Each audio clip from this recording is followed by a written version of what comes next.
뒤에 앉아 있으면서 참 감사합니다. 기쁘고 아주 오래 준비하셨어요. 오래 준비하셨고 각자 맡은 바 자리에서 최선을 다하는 수요 예배 얼마나 풍성하고 감사합니까? 하나님께 영광을 돌려드립니다.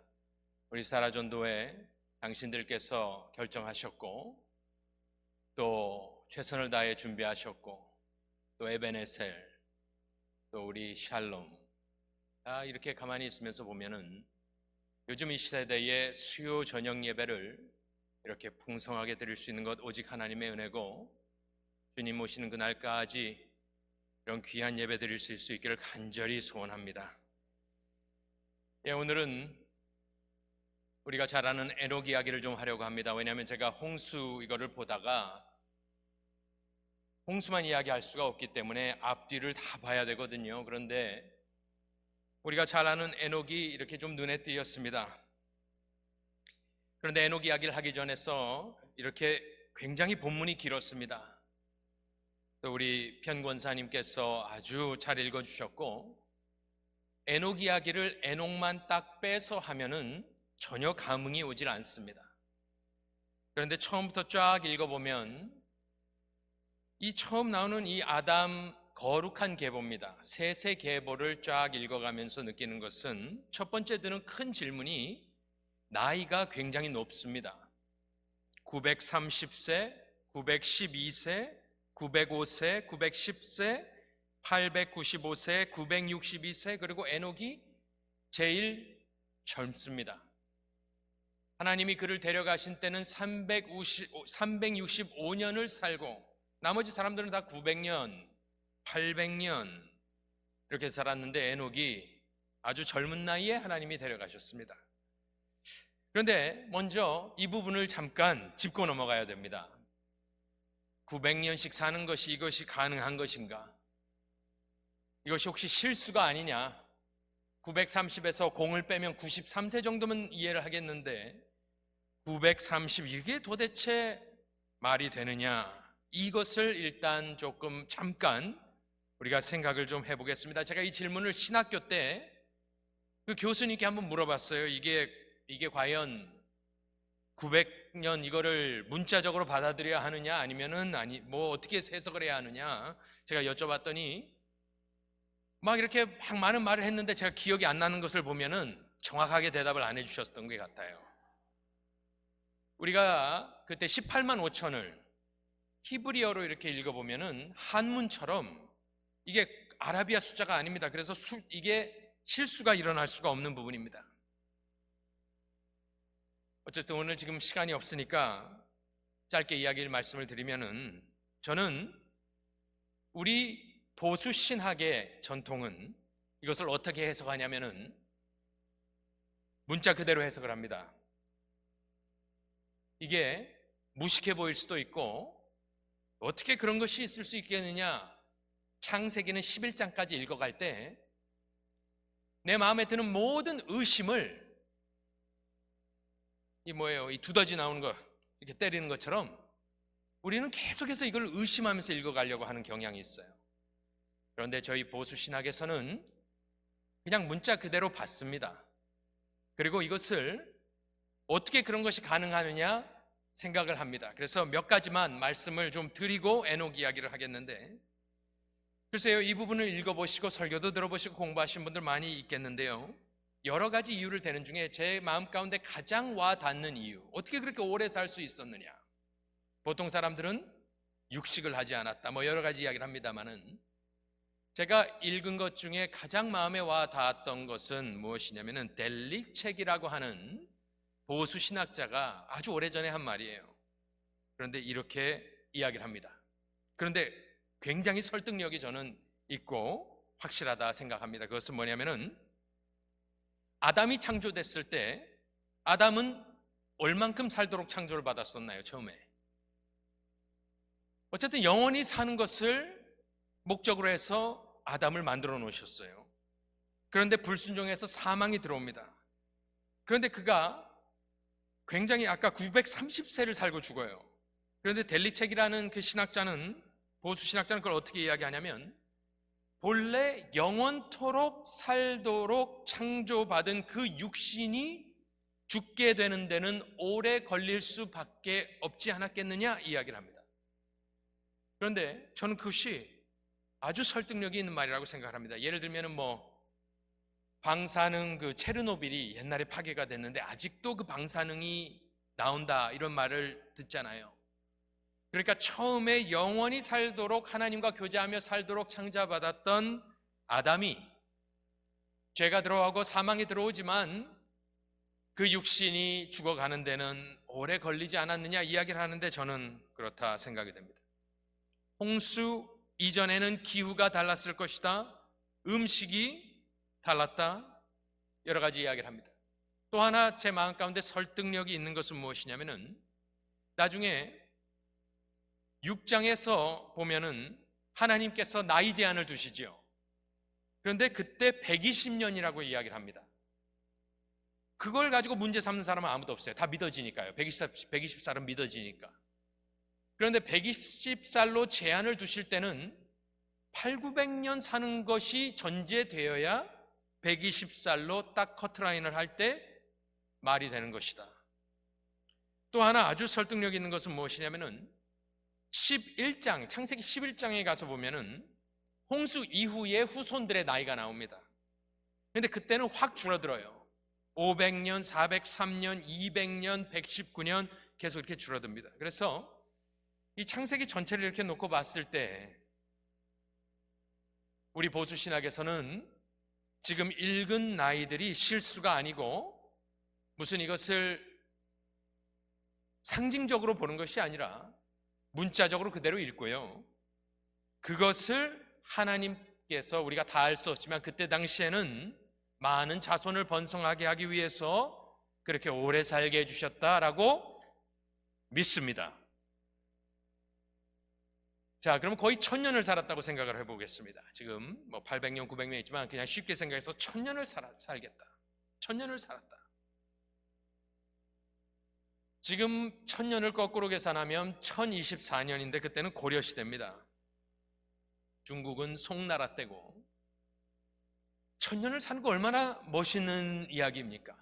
우리는 기껏해야 몇십 년인데 1000년을 산다 그러면 참 좋겠다 생각을 제가 했었습니다. 이번에 이렇게 준비하면서 1000년 동안 많은 것도 보고 느끼고 배우고 하면 얼마나 좋을까 생각을 했습니다. 그런데 하루 이틀이 지나고 나서 어떤 생각이 드냐면 건강하고 젊고 돈 많고 하면 좋겠다. 그런데 노예로 1000년을 산다고 생각해보자. 노예로 1000년을 사는 것은 그것은 아름다운 일인가? 또 탄광에서 1000년을 산다. 지금 남자들이에요. 다 남자들인데 낳았다고 하지만 남자들이 애를 낳은 것은 아니고 여자 이야기는 없습니다. 우리가 다 알 수 없지만 여자도 그렇게 오래 살면서 애를 800년, 900년 동안 낳았다고 생각해 보십시오. 이것은 어쨌든 우리가 상상하는 만큼 1000년쯤 살면 좋겠다. 그게 그렇게 어떻게 좋은 거는 아닌 것이 아닌가 생각을 들었습니다. 왜냐하면은 노아 아버지가 5장 29절에 뭐라고 그러냐면 아이를 노아라고 이름을 지으면 노아라는 것은 위안이라는 뜻입니다. 컴포트라는 말이에요. 근데 이름을 노아라 하면서 한탄하면서 그 아버지가 하는 말이 있습니다. 왜? 이르되 여호와께서 땅을 저주하심으로 수고롭게 일하는 우리를 이 아들이 안위하리라 하였더라. 그러니까 우리가 노아는 잘 압니다.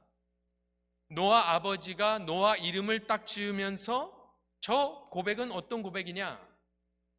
농경사회인데 땅 파먹고 사는 것이 너무나 힘들어 죽지 못해 사는 것 같은 탄식입니다. 그래서 노아라고 이름을 지어놓고 저 아들이 우리를 위로해 줄 것이다 라는 그 많은 지금 이름들이 나왔는데 딱 노아만 이런 설명이 지금 5장에 있는 걸 보면은 저주받은 땅에서 사는 삶이 그렇게 녹록하지는 않았던 것 같습니다. 어쨌든 어쨌든 그것을 좀 짚고 넘어가면서 오래 살았구나. 자, 그런데 이렇게 쭉 읽어보면은 또 계속 반복된 이야기가 무엇이죠? 아무리 오래 살았어도 930세를 살고 죽었더라. 죽었더라. 죽었더라. 죽었더라. 죽었더라. 우리가 어떻게 그 많은 세월 이것을 정확하게 다 알고 설명할 수는 없지만, 이 창세기는 보통 누가 썼느냐 이야기를 할 때 모세오경이다, 모세가 썼다고 이야기해요. 그러니까 모세는 지금 하고 싶은 말이 있는 겁니다. 지금 오래 살았다가 중요한 게 아니에요. 오래 살았지만 죽었다는 겁니다. 이것은 신학적인 이야기를 지금 쓰고 있습니다. 우리 옛날에 여름방학 때 관찰일기, 콩 심어놓고 뭐 며칠 지나면 어떻게 자라고, 이거 관찰하는 게 아닙니다. 지금 읽은 사람들이 몇 년을 살고 몇 년을 살고, 그 뒤에는 무엇이 있냐면은, 모세가 하고 싶은 말은 뭐냐면 창세기 3장에 들어왔던 죽음이 지금 계속해서 이 땅을 지배하고 있다라는 말을 하고 있는 겁니다. 아무리 오래 살았어도 죽었더라, 죽었더라, 죽었더라, 죽었더라. 거기에는 신학적인 이야기를 하는 겁니다. 죄의 그 무서움이 들어와서 인생을 파괴하고 있다. 아무리 오래 살았어도 죽게 된다라는 이야기를 계속해서 하면서 읽는 이로 하여금, 혹은 그때 당시에 듣는 이로 하여금 도대체 이 계속되는 죽음의 사이클에서 해방되는 날이 오겠느냐라는 질문을 던지고 있는 것이죠. 여자의 후손에 대한 갈망을 지금 불러일으키고 있는 겁니다. 우리는 지금 예수를 믿고 수천 년이 지난 뒤에 이것을 보니까 이것이 아무것도 아닌 것 같지만, 그 당시에 노아의 아버지는 사는 게 너무 힘들어서 그런 이야기를 했고, 계속해서 어쨌든 사람들이 오래 살아도 죽어가는 가운데 그 사람들에게 소망이 어디 있었을까? 우리야 예수를 아니까 이것이 클리어하게 보이지만, 그때 인류 역사 초기에 그 사람들이 소망을 품고 살 수 있는 것이 무엇이 있겠느냐? 바로 그것이 에녹 사건인 것입니다. 계속해서 사람들이 수백 년을, 900년, 800년을 살아갔지만 그 죽음의 사이클을 깨는 사람이 나오는데, 그 사람이 바로 우리가 잘 아는 에녹입니다. 그래서 처음부터 좀 읽은 겁니다. 1절부터 쭉 읽어가면서 오래 살았지만 죽었고 하지만 에녹은 우리가 아는 대로 죽지 않고 하나님이 데려가셨습니다. 그러면 그때 당시에 온통 죽음뿐이고 여자의 후손에 대한 소망은 있지만 그것이 어떻게 정확하게 되는지 모르는 사람들에게, 하지만 우리가 읽은 이 사람들은 거룩한 계보입니다. 이 사람들의 소망이 어디에 있었을까? 그래서 저는 이 초기에 하나님께서 에녹을 데려가시면서 거룩한 주의 백성들, 그들에게 메시지를 하나님이 던지시는 거예요. 에녹을 보아라.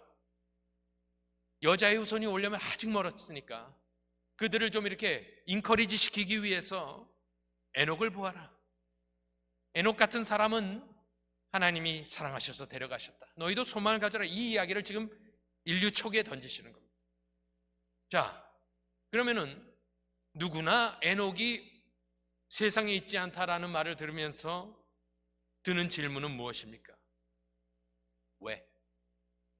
왜 에녹은 죽지 않았는가? 왜 에녹은 그 위대한 아담 때부터 어쨌든 셋, 에노스, 이 거룩한 계보의 사람들이 다 죽어갈 때 도대체 이 사람은 무엇이 달랐기 때문에 죽지 않았냐? 이게 문자적으로는 세상에 있지 아니하였더라. 하지만 이것이 행방불명됐다는 말은 아닌 것이, 성경을 성경으로 풀 때 히브리서 11장 5절에 보면 믿음으로 에녹은 죽음을 보지 않고 옮겨졌으니 하나님이 그를 옮기심으로 다시 보이지 아니하였느니라. 그러니까 이것을 다르게 해석하는 것이 아니라 엘리야와 같이 구약 성경에 우리가 아는 대로 죽음을 맛보지 않고 하나님이 데려가신 사람, 에녹이더라. 자, 에녹이 도대체 무엇을 하였다고 나오나요? 그것이 오늘 메시지입니다. 도대체 에녹이 무엇을 잘했길래 데려가셨는가? 죽지 않고 데려가셨는가? 뭘 해야 도대체 하나님이 데려가시겠느냐? 답은 딱 하나인데 그것은 뭡니까? 동행이라는 겁니다. 5장 21절부터 몇 절 읽어보겠습니다. 21절부터 읽어보면 에녹은 65세에 무두셀라를 낳았고 무두셀라를 낳은 후 300년을 하나님과 첫 번째로 나옵니다. 동행하며 자녀들을 낳았으며 그는 365세를 살았더라. 한 번 더 나옵니다. 24절에 핵심적인 구절입니다. 또 한 번 그의 삶을 성령이 조명할 때 한 단어를 쓰는 것은 에녹이 하나님과 동행하더니 하나님이 그를 데려가심으로 세상에 있지 아니하였더라.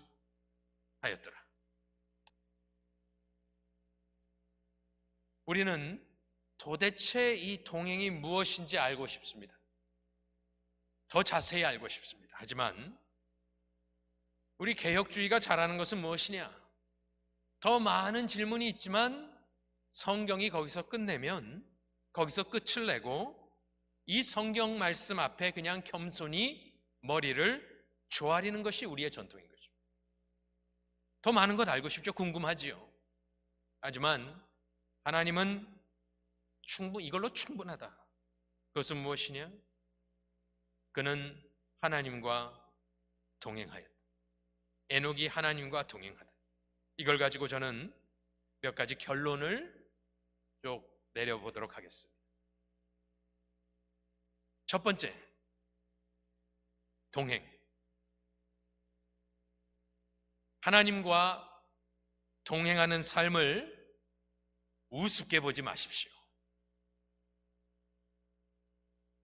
우리는 하나님과 동행을 쉽게 생각합니다. 우리가 이 말씀을 읽고 놀라지 않는 이유는 시시하기 때문입니다. 그게 대단한 거라고. 하지만 이 말씀을 가만히 읽어볼 때 하나님께서 그를 데려가신 이유, 죽음을 거치지 않고 데려가실 정도로 하나님 보시기에 귀했던 것, 다른 것이 아니었습니다. 동행. 그렇다면 우리는 하나님과 동행하는 삶을 아주 소중히 여겨야 될 줄로 믿습니다. 별로 아멘이 없으시네요. 그러니까 우리가 이걸 쉽게 생각한다니까. 그게 아니에요. 하나님과 동행하는 삶이 무엇이냐, 그 정의에 따라서 이게 달라지는 거죠. 근데 어쨌든 이 짧은 성경의 구절은 죽음을 뛰어넘는 것, 우리는 놀라운 일을 상상할 수 있겠습니다. 도대체 죽음을 뛰어넘으려면 무엇을 해야 하는가? 하지만 성경에서 이야기하는 것은 하나님과 동행하는 것이 하늘에 상급받는 일이요, 죽음을 뛰어넘어 영생하는 길인 줄로 믿으시고 소중히 여기실 수 있기를 간절히 축원합니다. 두 번째로 이 말씀을 보면서 결론 내릴 수 있는 것은 무엇이냐? 영생의 길은 쉽다라는 겁니다. 방금은 동행을 쉽게 생각하지 말라 했습니다. 이것이 얼마나 소중한 것이냐, 얼마나 소중한 것이길래 동행하는 에녹을 하나님이 데려가셨느냐. 하지만 두 번째로 말씀드리고 싶은 것은 어쨌든 이 동행은 쉬운 겁니다. 만일 하나님이 에녹을 데려가신 이유가 혼자서 바벨탑을 쌓아서 수백 년 동안 쌓아가지고 돌을 쌓아가지고 하늘 꼭대기까지 올라가는 사람을 뽑았다, 우리가 상상할 수 없는 일을 해버리면 이걸 듣고 읽는 사람은 포기하겠죠. 저 사람은 진짜 하나님이 데려가실 만하다. 그런데 여기는 금욕하고 수행하고 고행하고 한 것이 아닙니다. 하늘에 올라가서 별을 따오라 한 게 아닙니다. 자식을 제물로 바치라 이런 잔인한 명령을 한 것이 아닙니다. 그러니 하나님의 의도는 무엇이냐? 하나님과 동행하는 삶을 존귀하게 여겨라. 또한 영생의 길은 쉬운 것으로 너희들도 에녹처럼 믿음으로 하나님과 동행하여라 이 말씀을 하고 있는 줄로 믿으시기 바랍니다. 믿음의 길, 쉬운 것입니다. 세 번째로 이 동행하는 삶을 이것을 생각해 보면 이 사람이 죽기 전에 하나님과 딱 동행하고 사라진 것이 아닙니다. 읽으신 대로 300년을 하나님과 동행하며 자녀들을 낳았다라는 말이 먼저 나옵니다. 이것을 생각하면서 하나님과 동행한다는 것, 그렇다. 이것은 너무나 귀한 일이다. 그리고 쉬운 일이다. 나도 저렇게 살아야겠다 다짐할 수 있기 때문에 동행한 사람을 데려가신 것이다. 하지만 이 에녹은 마지막에 벼락치기 해가지고 천국 간 게 아니라 300년을 하나님과 이미 동행했다는 말이 있는 것을 보면 이 영생의 길, 하나님과 동행하는 길은 평소에 우리가 하나님과 즐거운 마음으로 동행하며 사는 모습이 전제되어야 되는 줄로 믿습니다. 어느 한순간에 되는 것은 아닙니다. 제가 이렇게 이 두 계보를 보면서 4장에 보면 가인의 후손의 계보가 나옵니다. 그렇죠? 잘 아시죠? 거기에 야발, 유발, 두발, 가인은 문화의 어떻게 보면 아버지들이 되는 사람들입니다. 그러니까 가인의 계보는 살인한 그 가인의 악한 계보는 람에게 이르기까지 세상에 한 일이 되게 많아요. 이 레저메이를 보면 화려해요. 근데 4장하고 5장 이게 다 똑같은 이게 붙어 있는 건데, 그런데 5장에 와서, 원래 5장이 없죠. 그렇게 구분이 없었습니다. 이 거룩한 계보를 지금 이야기할 때는 뭐가 있습니까? 뭐 세상에서 퉁소를 잡고 목축을 하고 기계를 만들고, 그러니까 이런 문명에 대한 큰 이야기는 없습니다. 그러니까 세상적으로 성공하지 말라 이 이야기는 아닌데, 거룩한 계보에서 하는 건 뭐예요? 하나님의 백성들을 낳는 겁니다.